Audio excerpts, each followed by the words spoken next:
फरीदाबाद में गिरफ्तार कयल उमर तीवणो के ज़ाहिर न करण खिलाफ तीवणा बिरादरी के मर्दन तोड़े औरतन एहतजाजी मुजाहिरो कयो ऐं छिती नारेबाज़ी कई। इन मौके ते ॻोठ अलाह ॾिनो तीवणो जे रवासिन इमदाद तीवणो, अब्दुल गफ़ार तीवणो, मज़हर तीवणो, रोशन तीवणो, सूमर तीवणो, खानज़ादी तीवणो, रहीमा तीवणो, अज़ीमा तीवणो जी अॻुवाणी में थाणे अॻियां टायरन के बायूं ॾेई रोड ब्लॉक करे धरणो हयो। मुजाहिरो कंदड़ औरतन जे हथन में पाक किताब हो।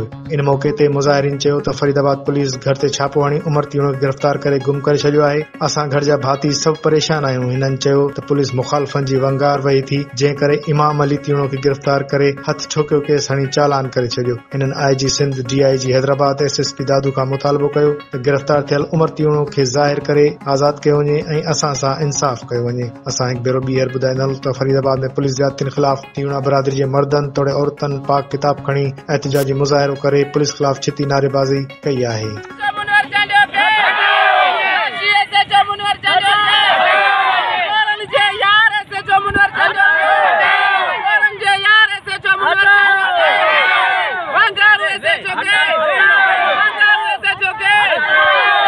गरीब भाई मन मुके दो कराने पैसो मा पांच भाई को घर में बारे पसीने कुरान से मुके पैसे मुठ मोड़ाई मुके मैं छाओ दिया मुके बुलाए कर बता मके मुझे रेटरा बच्चा मके बुढ़ा मुझे मर्द मजदूर यार मुर्ख मुझे वो बच दियो रेटरा बच्चा मुझे छोकरा कमाड़ा रा भी कोन मा गरीब काट मारे बस इन कुरान से मुके मुठ पे चढ़ा मुके दो कर पैसे कोने मा गरीब नहीं हे नाजायज या नाइंसाफ असा वजीर आला मुराद अली शाह के IG Sindh, DIG Hyderabad, SSP दादू के अपील था कयूं तो कुरान के वास्ते असां सां इंसाफ़ थे ऐं असां जस्टिस सलीम जेसर सिद्ध हाई कोर्ट लाड़काने के अपील था कयूं तो नोटिस वठे इन राशि ऑफिसर के हटायो वञे।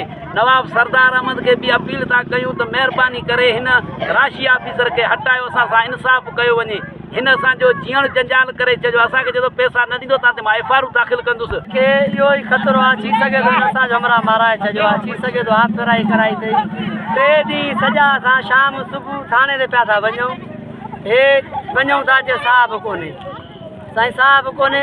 कल्ह मोटी आयो आहे, सुबुह वियासीं असां ॻाल्हि ॿोल कई अथऊं त बाबा असांजो हमरा आज़ादु कर, असांखे हमरा पंहिंजो ॾियण जा बच्चा परेशान आहिनि, माउ पीउ परेशान आहिनि, घर परेशान आहे। तो सुबुह आख़िरी इहो थो चवे त 4 लाख रुपया खणी अचो हमरा वठी वञो। हाणे साईं असां ग़रीब मिसकीन माण्हू 4 लाख काॾूं आणियूं? असां मज़दूरी कंदा आहियूं, रोंबो कंदा आहियूं, सॼी दुनिया खे ख़बर आहे। असां क़ुर पाक खणी आया आहियूं, वरी चयो त मां मिर्ज़ाणी आहियां।